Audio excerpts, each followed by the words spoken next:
Զրուցում ենք Արցախի ազգային ժողովի падգամավոր Մետաքսե Հակոբյանի հետ։ Տելեգրամյան ալիքներում ԱՀԶ տարածվել է այն մասին, որ ահազանգ կա,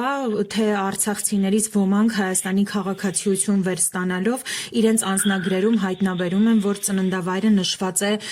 Ադրբեջան։ Կխնդրեմ ասեք, թե նախ դուք ինչ տեղեկություններ ունեք դրա հետ կապված, նաև նկարներ կան, որոնք փաստում են այդ մասին, եւ ինչով սա կարող է պայմանավորված լինեն, ինչու ենք մենք առնչվում այսպիսի դեպքերի։ Գիտեք, աղմուկը նոր է վարձացել, բայց այդ խնդիրը ես իմ ունեցած տեղեկություններով հենց ամենասկզբից արկա էր, երբ որ մարդիկ խնդիր ունեին անձնագրի ժամկետի հետ կապված եւ ինչ պատճառներով պիտի փոխեին ոչ միայն քաղաքացիություն ստանալու հետ կապված եւ այդ նշումները եւս եղել են ու ոչ միայն Ադրբեջան կա, որ գրված է լինում ուղակի ենթադրենք գրում են Մարտունի կամ Ասկերան, Շոջանի անունը, ամեն դեպքում ոչ Արցախ կամ Արցախի Հանրապետություն։ Եվ այստեղ ես կարող եմ էլի մի բանով սա պայմանավորել, որ ուղակի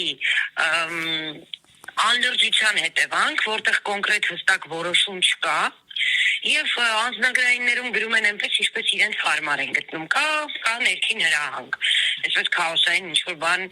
ստեղծելու, որովհետեւ հնարավոր չի, մեկին գրել օրինակ Մարտունի, մյուսին գրել Ադրբեջան։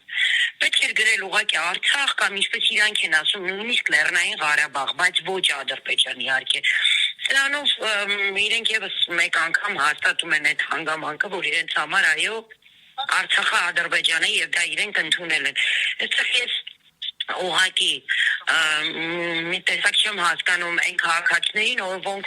ովքեր վերցնում են այդ անձնագիրը եւ կոնկրետ պարտաբանումները կամ աղմուկը հենց տվյալ անձնագրայինում չեն բարձրացնում,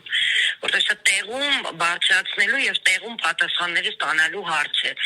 Անկեղծ ասած, այս հարցով մենք որևէ կառույցի դեռևս չենք դիմել, բայց անպայման այդ գործընթացը կիրականացնենք թեկուզ եւ դիմելով խնդրանքով Հայաստանի Հանրապետության մեր գործընկեր падգամավորներին, որովհետեւ իրենք կարողանան, քանի որ մեր հարցումներին որևէ մեկը բնակարան չի պատասխանում,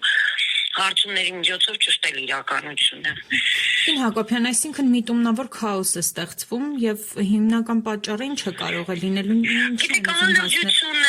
Մենք երբեմն շատ ավելի լրջացնում ենք այն իրականությունը, որում ապրում ենք, բայց այս մարդիկ բազմիցս ապացուցել են, որ իրենք այսպես պետական մակարդակով, որոշումներ կայացնելու ունակություն չունեն, կամ ընդհանրապես որոշումներ չեն կայացնում, կամ ձգձգում են, կամ, չգիտեմ, ի վերջո, այսպես որևէ մոտեցում միասնական չի լինում եւ հրշեջի նման, ինչպես օրինակ վերջերս ասեցա, անվտանգության խորհրդի քարտուղարը ծննդով արցախցի Արմեն Գրիգորյանը, որ իրենք իրավիճակային են լուծումները տալիս, այսինքն հրշեջի տրամաբանությամբ, որտեղ հրդեհ բռնկվի, իրենք փորձեն տեղում մարել այդ հրդեհը, բայց թեւե չկանխարգելել դա կամ նախապես չկայացնել ինչ-որ որոշումներ, որ հետո այսպիսի հիմար սխալ իրավիճակներում չհայտնվենք մենք բոլորս։ Մյուս կողմից, իհարկե սա նաև հոգեբանական ճնշում է էլի արցախցիների վրա, էլի իրենց վերաբերմունքի արտահայտումն է, տարբեր խնդիրներ իրենք կարող են լուծել այսպիսի, չգիտեմ, էլի հակահայ գործողություններով, որ անում են։